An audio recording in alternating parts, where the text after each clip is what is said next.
আমার বিয়ের ৭ বছর পর আমি কনসেপ্ট করি। কত খুশি ছিলাম, মা হব, প্রথম বাচ্চা। হাজবেন্ডও অনেক বেশি খুশি ছিল, যা খেতে চাইতাম তাই এনে দিত। আনতো তো ঠিকই, কিন্তু আমি আর খেতে পারতাম না। আমার শাশুড়ি সব সময় তার নিজের ঘরে সব খাবার নিয়ে রাখতো, আর পাড়ায় পাড়ায় বলতো আমি অনেক ফল খাই, অনেক ডিম খাই, তাদেরকে কিছুই খেতে দেই না। এই কথাগুলো একদিন, 2 দিন, 3 দিন পাড়ায় রটিয়ে গেল।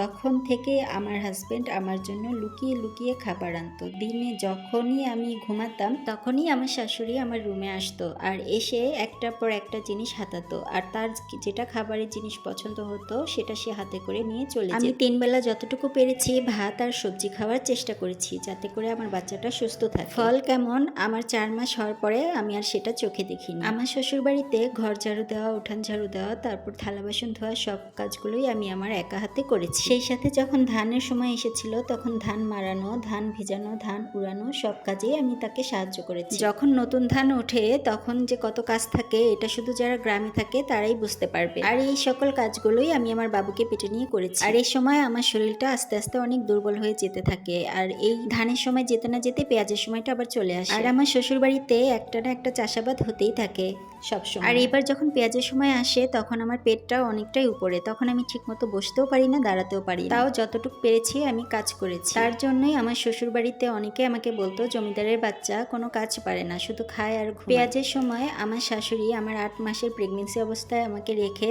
তার মেয়ের বাড়ি চলে গিয়েছিল, কারণ তার মেয়ে একটু অসুস্থ ছিল মাত্র। তার মেয়ে নাকি অনেক অসুস্থ, সামান্য একটু জ্বর ঠান্ডা সর্দি ছিল, তাতেই তার মেয়ে অনেক অসুস্থ, আর সে সেখানে আমাকে একা রেখে চলে গিয়েছিল। তাই তার মেয়ে কোনো কাজ করতে পারতেছে না, তাই সাহায্য করার জন্য সে চলে গিয়েছিল। আর এদিকে আমার শরীরের এত খারাপ অবস্থা, কিন্তু আমাকে একা রেখে আমার শাশুড়ি চলে গিয়েছে। আমি প্রেগনেন্ট অবস্থায় আমি একা হাতে সব কাজই করেছি, কাজ করতাম আর কান্না করতাম। গরুর ঘাসটা পর্যন্ত আমাকে দিয়ে আমার শ্বশুর আমাকে কাটিয়েছে। 9 মাস পর্যন্ত আমি তাদের কাছে ছিলাম, তারা কখনো আমাকে আমার বাপের বাড়ি আসে। পরে আমার আব্বু তাদের কাছ থেকে জোর করে ঈদের 10 দিন আগে আমাদের বাসায় আমাকে নিয়ে আসে। আমার খাওয়া দাওয়া ঠিক মতো না হয় আমার বাবুর ওজন আসে মাত্র 1.5 কেজি। তাও মায়ের কাছে আসার পরে কিছুটা ওজন বেড়েছে। গত শনিবার রাতে রাত 12:30টার দিকে আমার পেইন ওঠে। প্রথম অবস্থায় ব্যথা আস্তে আস্তে ছিল, পরে ভোর 4টার দিকে ব্যথাটা অনেক বেশি। আমার আব্বু দ্রুত আমাকে জেলা শহরে নিয়ে যায়, এবং পরে আমার হাজবেন্ড ও তার মা আসে খবর শুনে। তো আমার অবস্থা খারাপ দেখে ডাক্তার বলে সিজার করতে হবে, কিন্তু আমার শাশুড়ি কিছুতেই আমাকে সিজার করতে দিবেন না। তার মার একটাই কথা, বাচ্চা ছোট,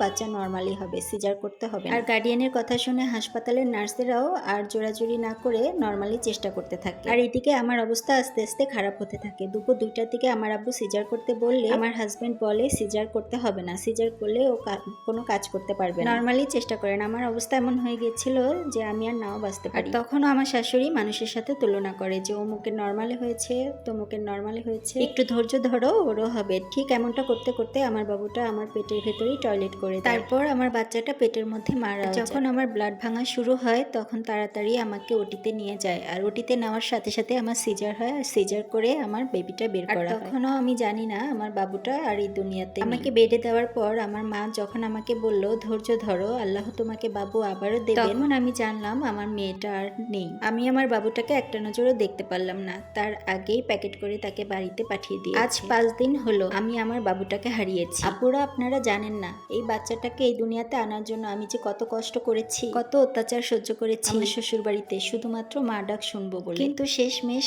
আমার বাবুটাকে আমি একটা পলক দেখতে পেলাম। আমার স্বামী চুপ করে শুধু দাঁড়িয়ে ছিল, তার মুখে কোনো কথা ছিল না। সে আর কি বা বলবে, আল্লাহ পাক আমার কাছ থেকে সবকিছু কেড়ে নিয়েছে। আমাকে সারা জীবন কাজ করার জন্য দুনিয়ার বুকে রেখে আমাকে ফাঁকি দিয়ে আমার মেয়েটা আল্লাহর কাছে চলে। আমি এখন আর দেখতেও চাই না, তাকে দেখলে আমার এখন ঘৃণা লাগে। সে চাইলেই পারতো তার মাকে বলে সিজারটা করাতে, তাহলে হয়তোবা আমার বাচ্চাটা বেঁচে। আমি কখনো কাউকে দোষ দেই না, কারণ আল্লাহর জিনিস আল্লাহ নিয়ে গেছে। কিন্তু আমার বাবু পেটে থাকতে সবাই আমার সাথে যেমনটা ব্যবহার করেছে আমি এগুলো কখনোই ভুলবো না। হসপিটাল থেকে বের হয়ে বলেছিলাম তোমাদের যা যা কাজ আছে সব আমাকে দাও, আমি করে দিব। আমার মেয়েটা না চলে গেছে, তোমাদের কাজ এখন আমি সবই করে দিতে পারবো। আর এই সম্পূর্ণ স্টোরিটা একটা আপুর লাইফ থেকে নেওয়া, আশা করি আপনাদের ভালো লেগেছে।